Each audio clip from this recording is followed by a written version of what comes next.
I spent 6 years in Germany after the war.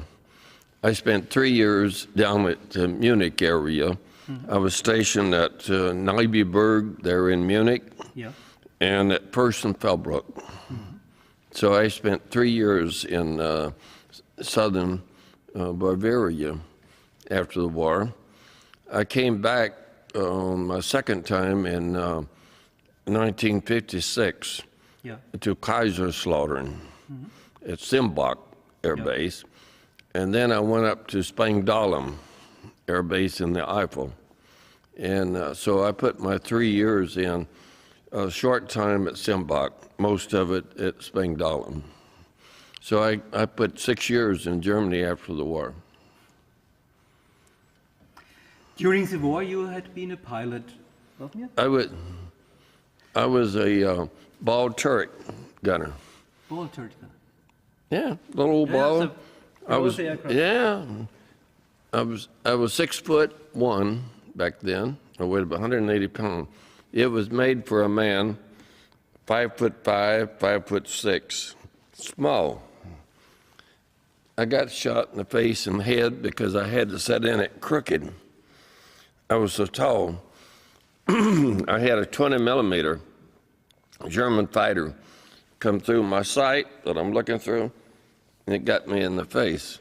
That was on the 4th of July in 1943 over Nantes, France, La Police, France.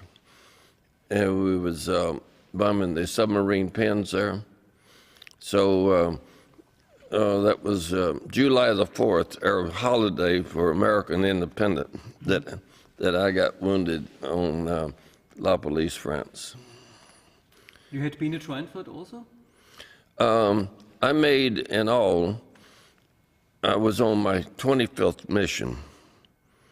So yes, I'd been to Frankfurt, I'd been to Wilhelmshaven, Bremen, Gelsenkirchen, quite a few places. Back in those days, like Gelsenkirchen, we call that Flak Valley.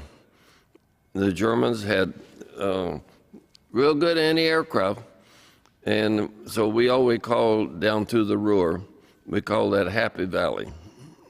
The flak was heavy, and it was pretty accurate. Oh, yeah. While I was flying back in 43, the casualty rate for 8th Air Force was 97%. 97%.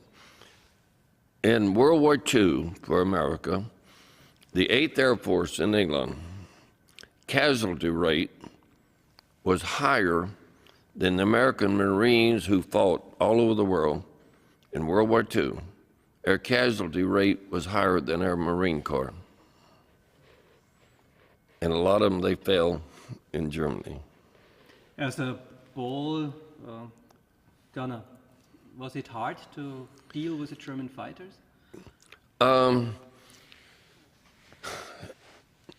Fighters, Germans probably had the best fighter pilots in the world. They had guts. They'd come right at you, right at you. It took a lot of guts. They had guts. They were good. We had a hard time hitting them. I would say that we did the best we could, like they were doing the best they could, but they were very good, very good. Good aircraft. It was a good challenge. Good challenge. We respected them. A typical mission to Germany, how was it starting in the morning? What you had to do all over the day when you a mission, when we flew a mission, we normally got up 3, 4, 5 o'clock in the morning. In England, we went through briefing. We had to check our equipment or get ready. A lot of times, like the size of the bombs we carried, they might change from 500-pounders to 200-pounders, so to speak, you know. And we spent a lot of time preparing. And the weather was always a problem. England weather was nasty. And many times we got up and prepared permissions, and on account of the weather, we never went. So we spent a lot of time just waiting, you know. The days were long. And after the briefing, how did you continue the day? Beg pardon? What happened after the briefing? You had to go to the airbase, you had to go to your aircraft? Normally, on a normal day, on a normal mission? On a normal day, we got in gunnery practice. We shot skeet. We worked on their guns, make sure they working properly and all that, you know. So we stayed busy. Didn't get a lot of time in the gas houses. In England, they call them public houses. We didn't get a lot of time. We stayed pretty busy. And flying over Germany, how was it? What did you feel about flying over enemy territory? Well, like I was telling you, our casualty rate was so high. On a mission, even over France, it wasn't easy. And so that all of my missions, I considered them very hard. A lot of people said they was on milk runs, and a milk run meant that it was easy. I went to Gdynia, Poland. I went to Norway, and I didn't never find a milk run. Never had a milk run. They was all hard. You had been shot down, you told me. Do what now? Somebody shot you down. Can you tell me this story? We were shot down the day that of Schweinfurt, the second Schweinfurt. They were firing rockets at us. Probably Ju-88, Me-210s. Don't know. I don't know. A rocket hit us. Plane stopped. So we had to get out and start walking. Where had it been and what place? Where had it been? I came down right on the German-Holland border, close to Mönchengladbach. The first place they took me was to the German fighter base at Mönchengladbach. That was my first place. From there, they took us to Frankfurt. From there, down to Stalag 17B in Austria. The German civilians, what did they when they have? I came down, they was harvesting sugar beets. They're like they're harvesting now. The forks they used to throw with, they come over, sit down, don't move. And then come the soldiers, and they had us search us, and then we was a prisoner. But the people on the farms, they held us, so to speak. We sat down, we waited, and when the soldiers come, then they took us. No problem with civilians. And with the soldiers? And problems with the soldiers? No problem with the soldiers. I think they like we were. They was trying to do their job just like we were, you know. War is a funny thing. I had nothing against nobody, you know.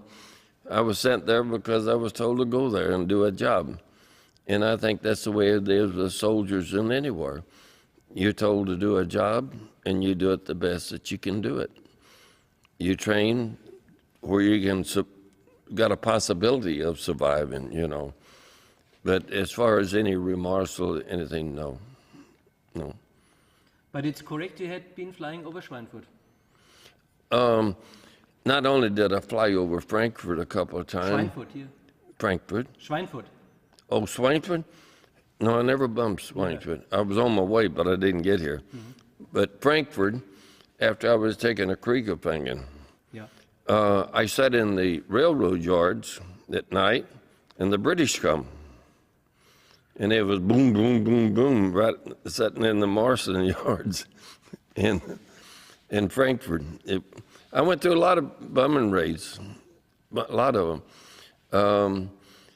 I was down in Graz, Austria, and 3 or 4 days every week, it was bombed.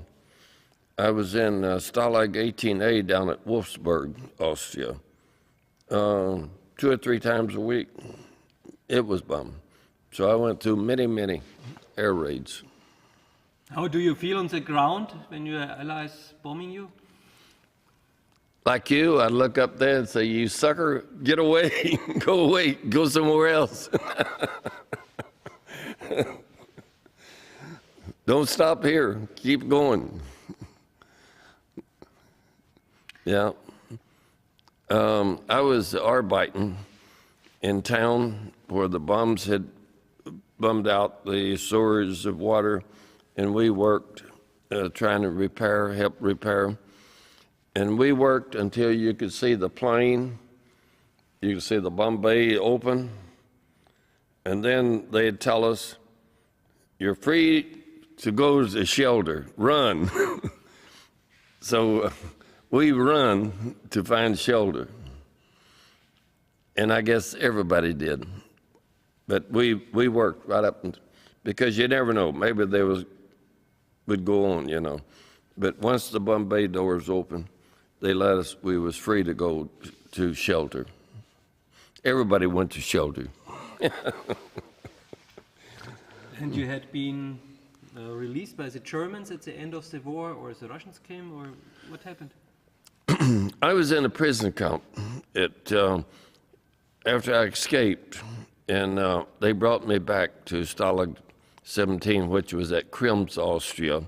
That's just out of Vienna on the Danube River.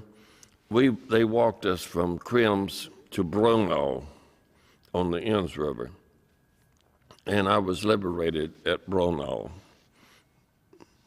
They put us in a forest, no shelter, no food, for about a week before we was liberated. You had been liberated by the American forces? Or? American, yes. We was glad to see them because we was hungry, we was wet, we was cold. You told me you escaped twice? I'm sorry. You had told me that you tried twice to escape from the Stalag? I really don't understand. Okay. I'm sorry. You had been in the prison camp, and you told me that you have tried twice to get out. I escaped twice. Can you tell me a little bit about? Well, I spent a lot of time solitary confinement, bread and water. But, you know, we were told as a soldier that the war is not over for you, and you should do what you can do, and it's your duty to try to escape. And so I tried to escape, but it never made it all the way. On my second escape, I got to Yugoslavia with Tito partisans. I was with the partisans for about 2 weeks. And from the partisans, the British and American was dropping supplies to them. And we had a British captain that parachuted in. We had a Russian officer in charge, and he told us, "This war is your war. You try to leave, we shoot you. You fight, or we shoot you." So when the British officer paratrooped in, we were surrounded on a mountain down in the Alps, and we got them to let us leave the partisan group. And about 5 days later, a farmer, he turned us into the military, but didn't make it out, but I tried twice. But it was a long distance you made, huh? Yeah, yeah. You know, air guards, I would say that I had a lot of compassion for them.